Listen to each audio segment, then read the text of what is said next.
हुआ था ये सिर्फ द्रौपदी के कट शब्दों पर हुआ था। अगर द्रौपदी दुर्योधन से ये नहीं कहती कि तुम अंधे का अंधा ही हुआ तो शायद है कि महाभारत नहीं होता। कहने का मतलब है परीक्षित महाराज, कभी किसी से गलत शब्द नहीं बोलो, कभी किसी से गलत वाणी नहीं बोलो। मुंह से निकली हुई बोली और बंदूक से निकली हुई गोली वापस नहीं आती, बाद में पछताना पड़ता है। मैं एक बात कहूंगी, कबीर दास ने एक दोहे में कहा है, क्या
मन का आपा खोए और को शीतल करे आपो शीतल होए। किसी से कभी गलत शब्द नहीं बोलना चाहिए। दूसरों से गलत शब्द बोलने से पहले खुद को विचार कर लेना चाहिए कि ये शब्द अच्छे में बोल रहे हैं या नहीं। बताया जाता है कि इसी जिब्या से, ये जिब्या, इस जिब्या से हम जितना मीठा बोलेंगे, इसी जिब्या के कारण अपने को हम पराया कर देते हैं और पराये को अपना बना लेते हैं, इसी जिब्या से। किसी कवि ने बताया है कि जो मीठा बोलते हैं हर कोई उनका सम्मान करते हैं, जो मीठा बोलते हैं हर कोई उसका सम्मान करते हैं। कौन मीठा बोलते हैं बताया?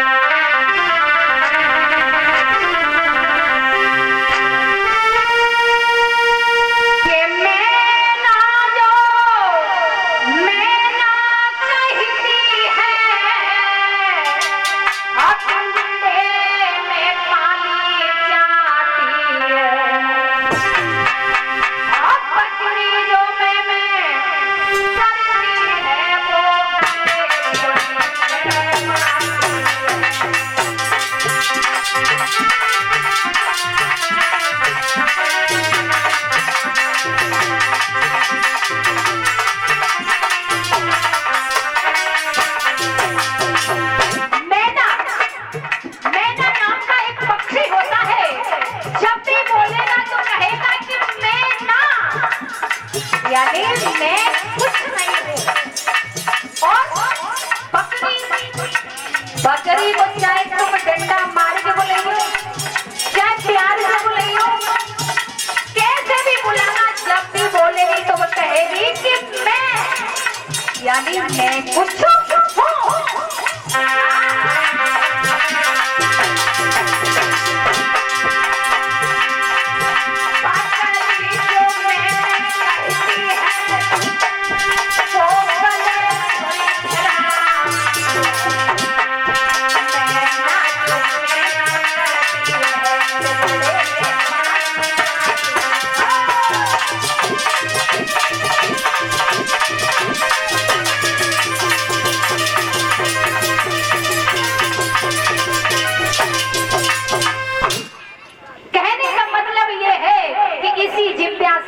हम अपने को पराया कर दें और पराये को अपना बना लें। कभी किसी के दिल को नहीं दुखाना चाहिए, कभी किसी के लिए अपशब्द नहीं बोलना चाहिए। तो इसी बात को लेकर के जब महाभारत युद्ध हुआ, आज देखो वही समय आया कि युद्ध होते होते भीम ने अपनी गदा से दुर्योधन की जंघा को फाड़ दिया। जैसे ही दुर्योधन की जंघा को तोड़ा, अब इधर दुर्योधन जो है वो अंतिम श्वासें भर रहा है। तब तक गुरु द्रोणाचार्य का पुत्र अश्वत्थामा पहुंच गया। अश्वत्थामा कहने लगा कि हे भैया दुर्योधन, तुम्हारा अब तो ऐसा लगता है अंतिम समय है, अब तो बचोगे नहीं। हाँ भैया, ये बताओ तुम्हारी क्या कोई अंतिम इच्छा है? जवाब दिया दुर्योधन ने कि हाँ भैया, मेरी एक इच्छा है। क्या? ऐसा कर भैया, तू मुझे अंतिम समय पर पांडवों के कटे हुए सर मुझे दिखा दे। पांडवों के सर काट के ले आ। आज जो इतने शब्द कहे, गुरु द्रोणाचार्य का पुत्र अश्वत्थामा कहने लगा कि भैया आप चिंता मत करो, ये कौन सी बड़ी बात है, अभी मैं जा रहा हूँ। आज अश्वत्थामा चला, पांडवों के सर काटने के लिए। इधर रात्रि का समय था, लेकिन नहीं समझ पाया।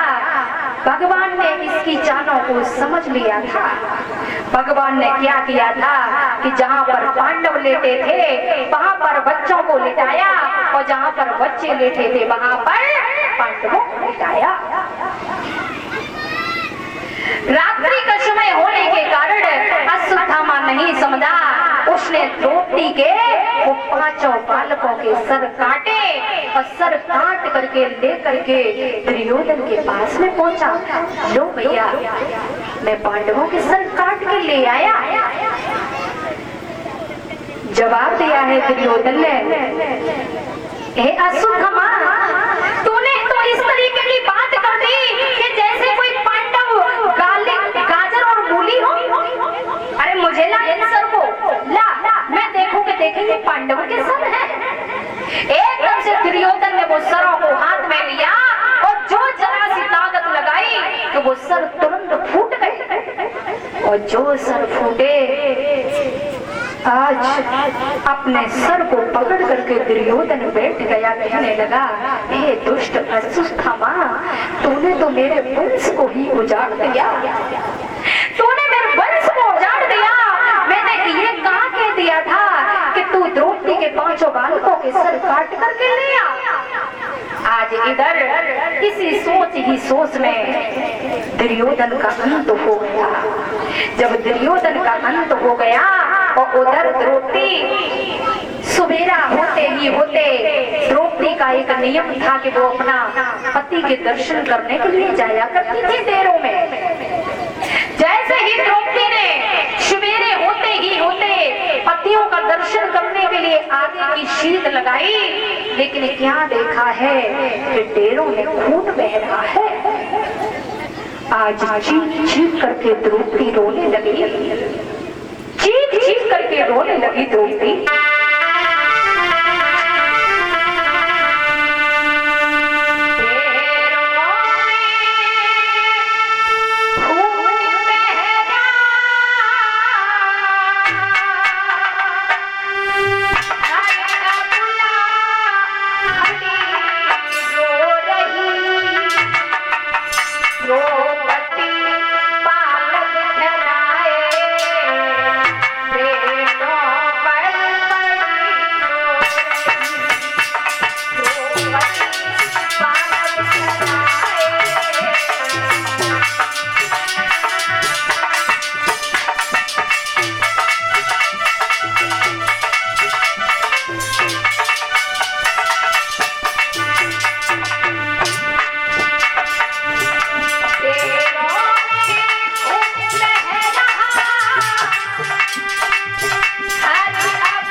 करके रोने लगी। तब तक भगवान कन्हैया आ गए।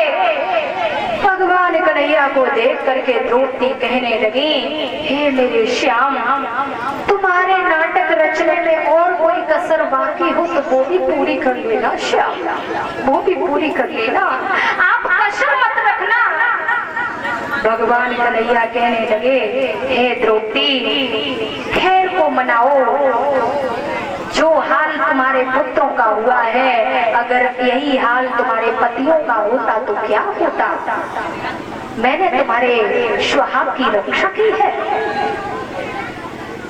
आज जो इतनी बात कही, उसी समय अर्जुन समझा करके कहने लगे कि हे द्रौपदी, तू चिंता मत कर, जिसने भी हमारे 5-5 बेटों का वध किया है, आज मैं तुझसे संकल्प करता हूँ कि उसे पकड़ करके अभी मैं तेरे सामने लाऊंगा, तू चिंता मत कर।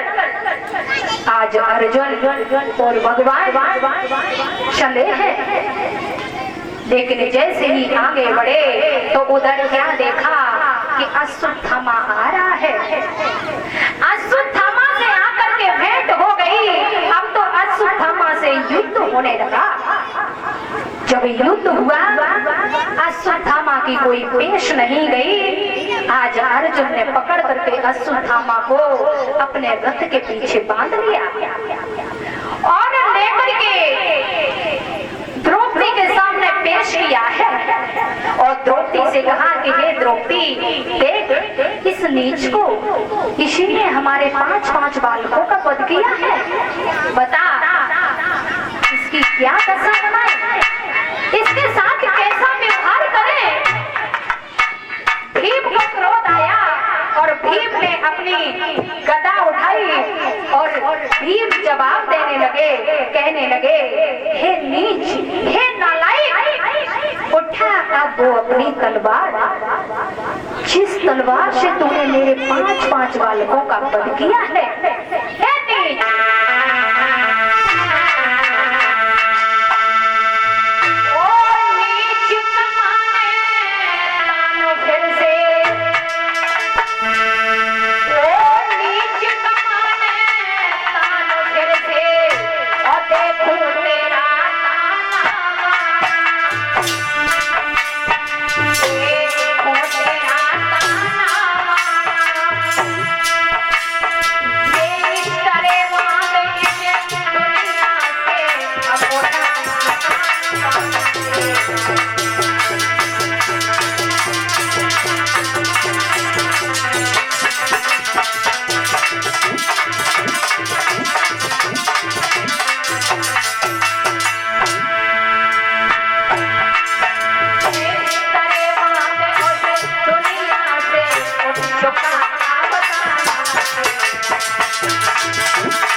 उसी समय अश्वत्थामा कहने लगा कि भैया ये तो तुम्हारी मर्जी है, आप मुझे छोड़े या मार दे।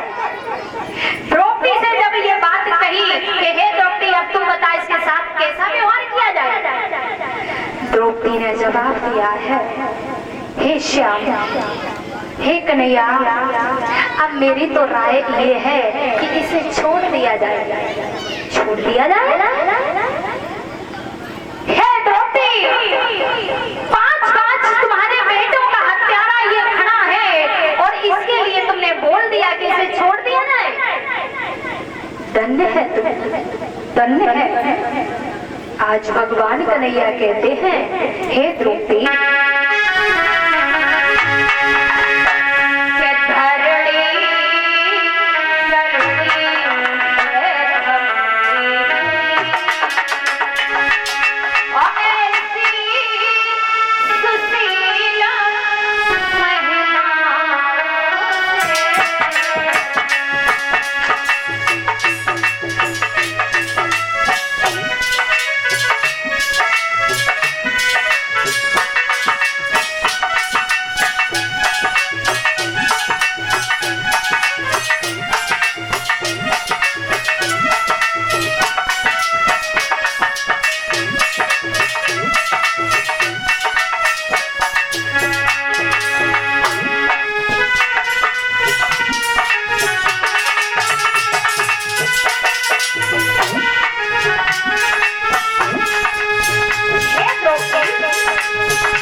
है तू द्रौपदी, धन्य है। आज उसी समय भगवान ने क्या किया, अश्वत्थामा को पकड़ करके उसके सर को चीरा और सर को चीर करके वो मणि निकाल ली और अश्वत्थामा को अपमानित करके छोड़ दिया।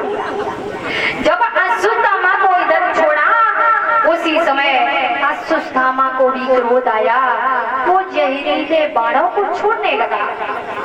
जैसे ही जहरीले बाण छोड़े, उधर क्या हुआ कि अभिमन्यु की पत्नी उत्तरा गर्भवती है। आज उधर जैसे ही जहरीले बाण छोड़े, उत्तरा का गर्भ जलने लगा। आज चीख चीख करके उत्तरा चिल्ला